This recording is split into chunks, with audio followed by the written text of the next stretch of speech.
Jeffrey Collins is professor of art history and material culture at Bard Graduate Center, where he specializes in 17th and 18th century Europe and colonial Latin American art. Educated at Yale University and Clare College, Cambridge, Jeffrey is a fellow of the American Academy in Rome and a former Getty Scholar, having received grants and fellowships from the Andrew W. Mellon and Fulbright Foundations, as well as the American Philosophical Society. His interests focus above all, in his own words, on, quote, how the arts shape culture and how culture shapes the arts. And this is evident in his many publications. He is the author of the 2004 publication Papacy and Politics in 18th Century Rome, Pius VI and the Arts, as well as studies on painting, sculpture, architecture, urbanism, book illustration, furniture, and film. Recent publications include Pedagogy in Plaster, Ercole Lely and Benedict XIV's Gypsoteca at Bologna's Istituto delle Scienze e degli Arti. And that was published in the volume Benedict XIV and the Enlightenment, Art, Science, and Spirituality just last year. 5 chapters covering early modern Europe and viceregal America by Jeffrey appeared in History of Design, Decorative Arts, and Material Culture from 1400 to 2000. That was almost 4 years ago. And Museo Pio Clementino, Vatican City, Ideology and Aesthetics in the Age of the Grand Tour appeared in the First Modern Museums of Art that was published in 2012. Through the Window, Pedro Friedeberg's Sublime Architecture came out in 2009, and Jeffrey's current research examines the dynamic intersection of archaeology, antiquarianism, visual culture, and museology in late 18th century Rome. This afternoon, though, Jeffrey will set in motion the next segment of our symposium with his presentation titled Staging Statues, The Challenge of the Group. Please welcome Jeffrey Collins to the podium.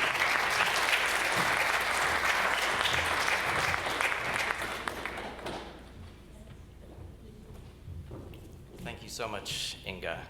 I feel very privileged to contribute to this project, and I want to thank Ian Smith and all who've helped to make it possible, and I think especially Malcolm for programming, I think what's proved to be a set of talks that have quite a lot of interesting links. Now, despite my presence in this panel rather than the last one or the one that follows, when we think of staging statues in our period, with all the theatrical metaphors that implies, we might not initially think of sculpture galleries.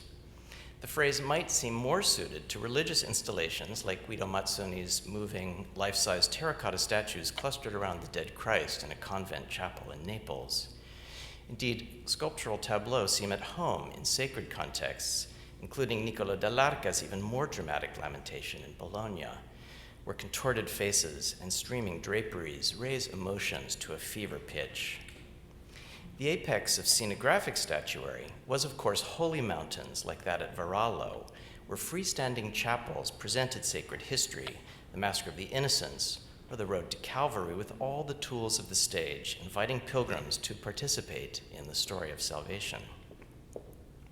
But a theatrical approach to sculpture was hardly exclusive to the church, as Malcolm, for one, has shown us.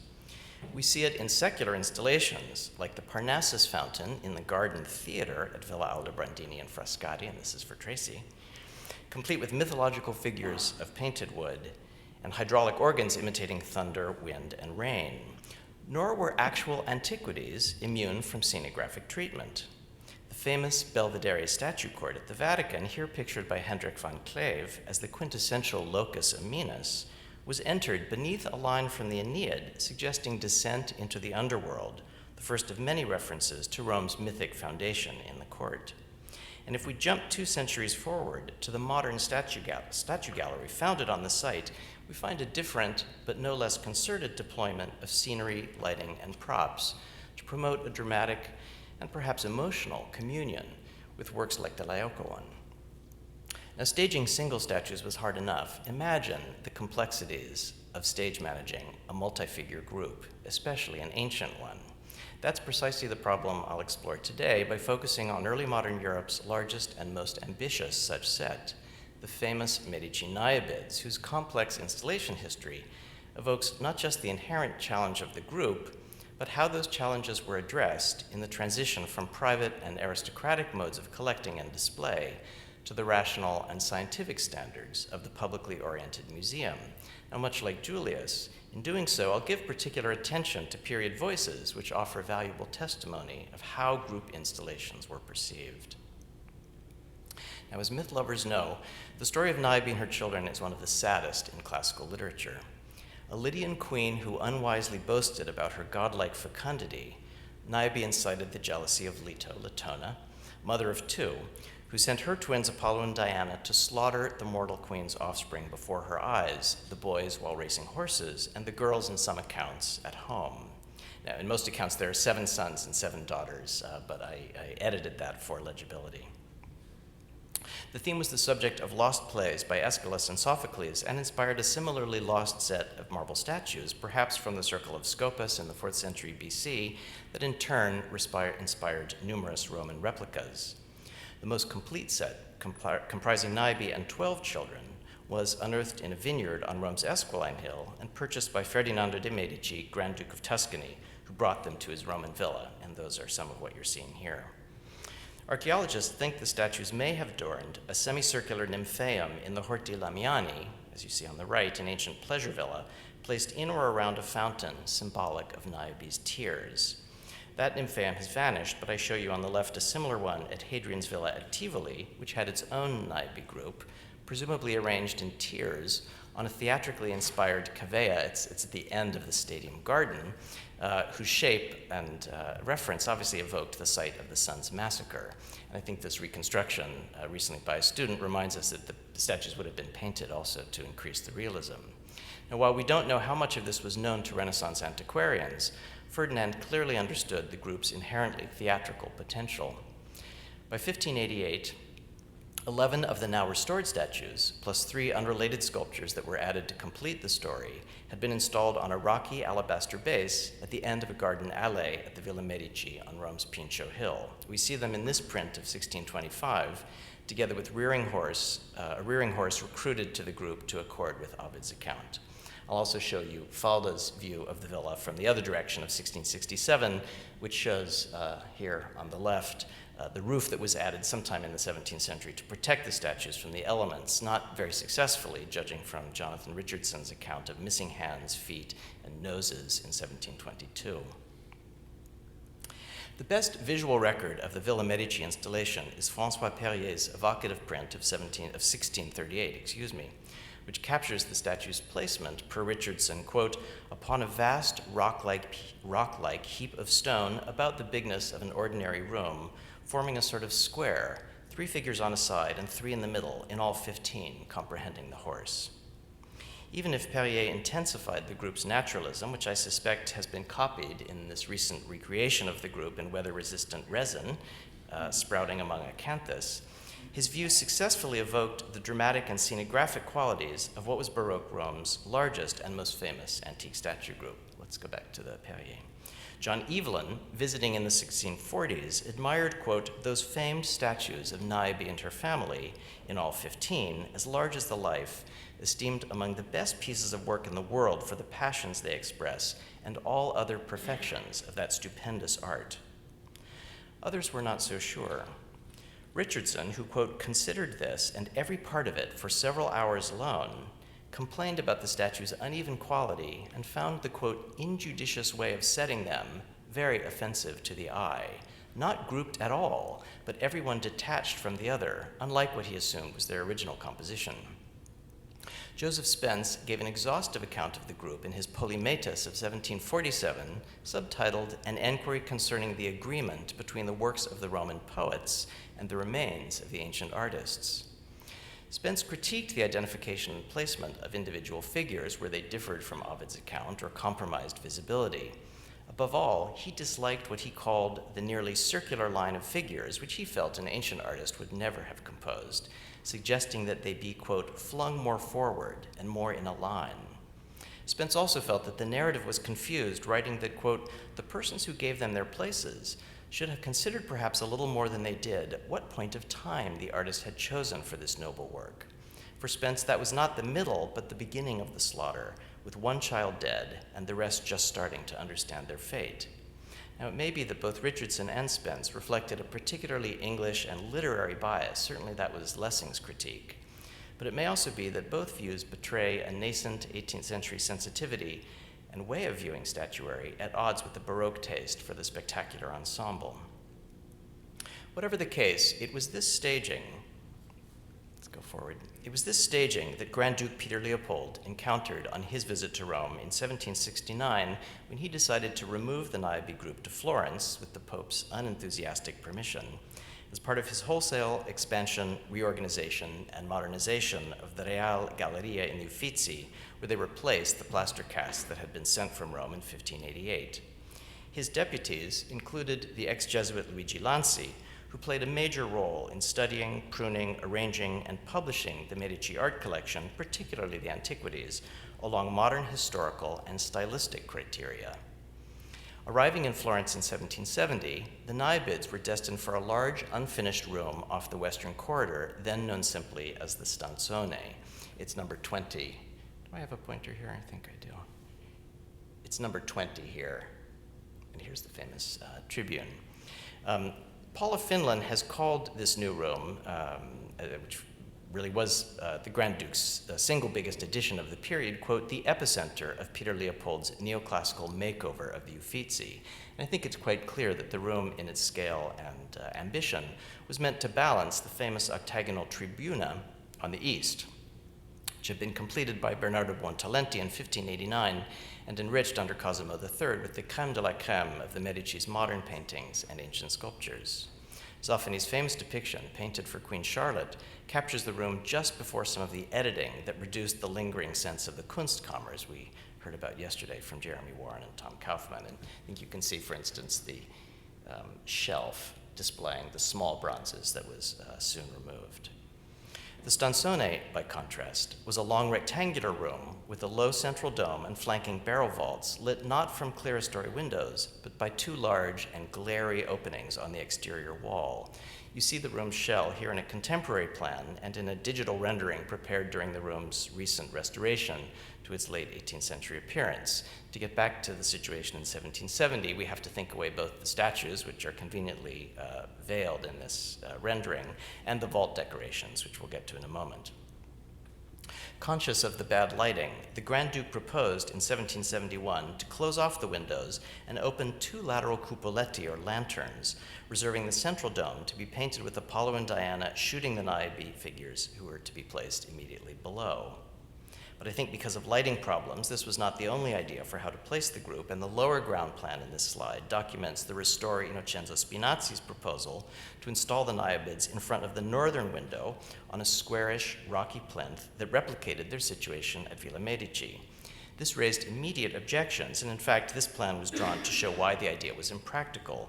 Not only would the base crowd the room, leaving less than 23 inches between it and the walls, but the weight of this massive machina, and that's the word used in the caption, literally machine, meaning a complex and multi-part composition, would cause structural problems, not to mention the, quote, immense cost and danger of lifting heavy statues to the second floor. Peter Leopold agreed, and by 1772 had reassigned the Stanzone for the display of paintings and perhaps selected sculptures, commissioning architect Bernardo Falani to make designs to place the Niobids elsewhere. Falani's proposal was to install the sculptures in the Boboli Gardens across the Arno, a site already rich in statuary. He envisioned a domed octagonal pavilion under which the group would be arranged on a large rock, and you see that in his plan and section elevation that gives some sense of the scale. Now, architecturally, the idea echoed the classicizing garden follies, or fabriques, rising throughout Europe, such as the octagonal Belvedere, begun in 1778 for Marie Antoinette on the grounds of the Petit Trianon. The design is even closer to Meek's circular Temple of Love, inaugurated that same year, housing a version of Boucheron's Cupid carving his bow from Hercules Club, and I put this in for Annelise. But critics objected that Falani's dense placement of statues would cause visual overlapping, prohibiting artists and students from adequately studying each figure, especially when seen through the four relatively constricted openings.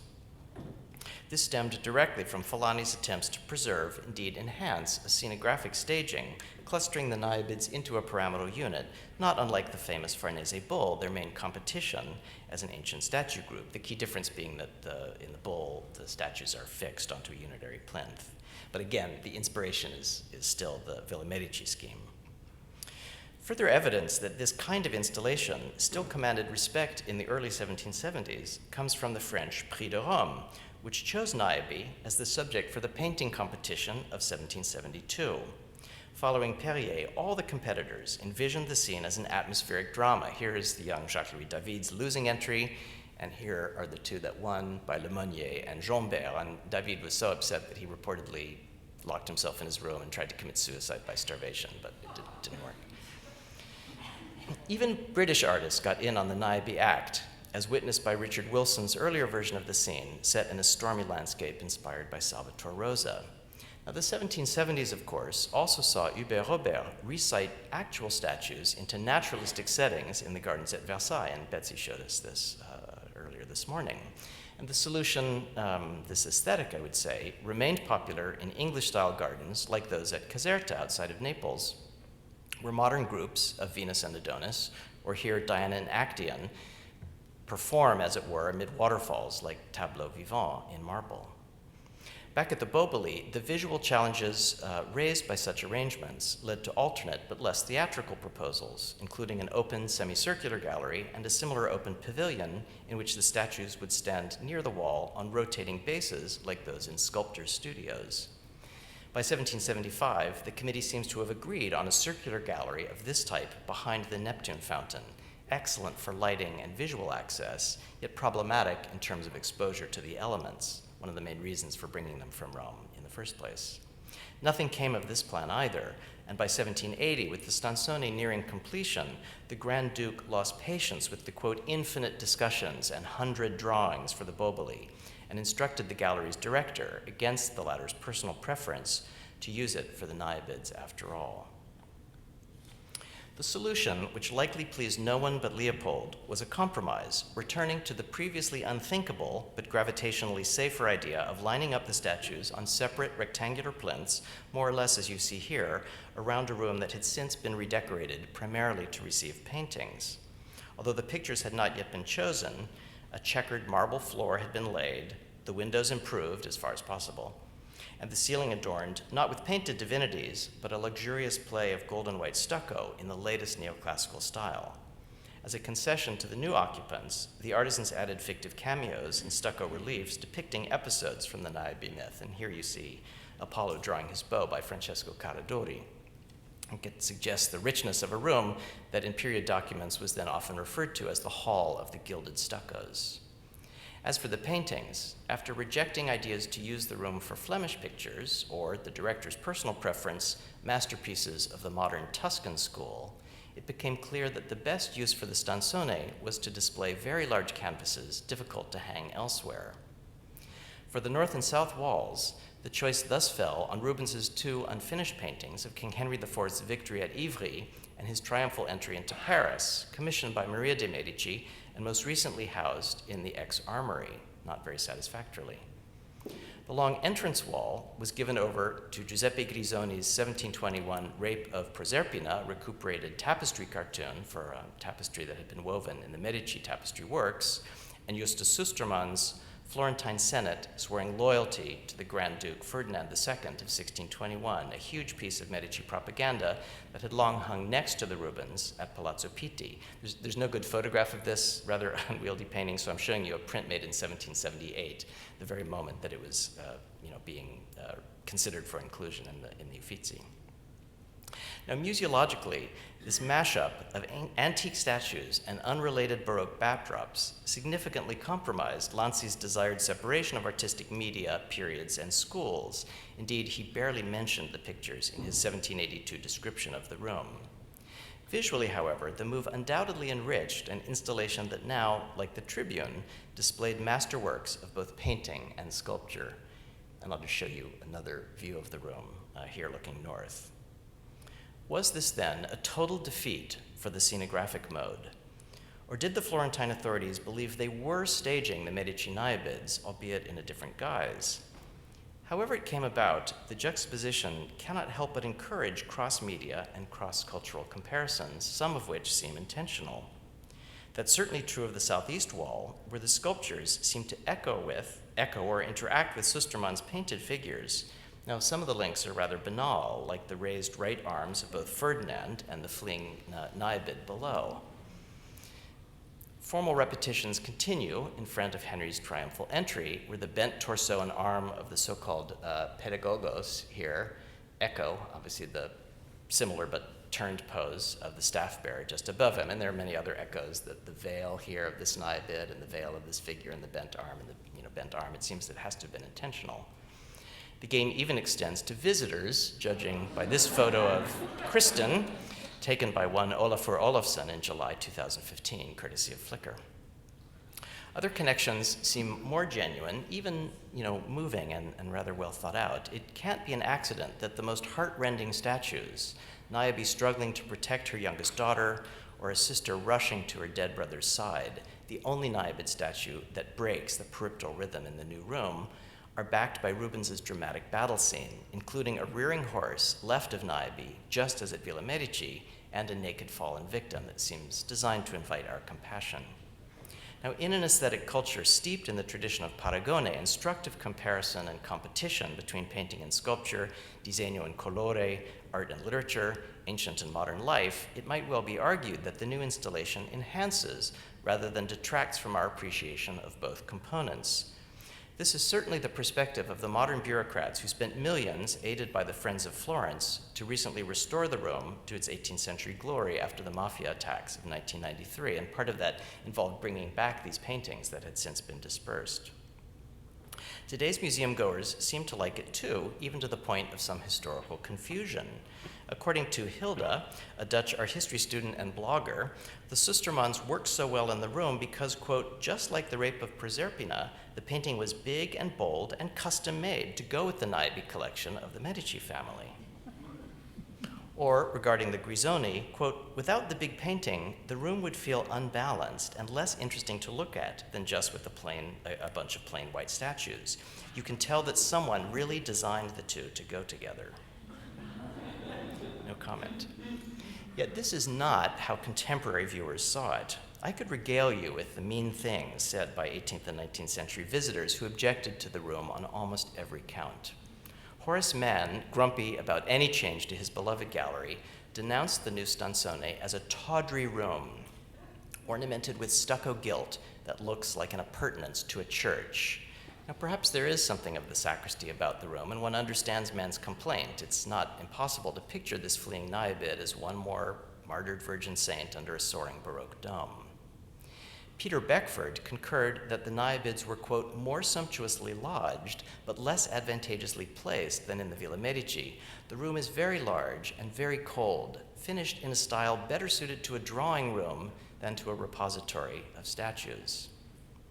Horace Walpole, ever the wit, quipped that since, quote, Niobe and the Mrs. Niobes are now in a French room, they might look better with a quantity of rouge.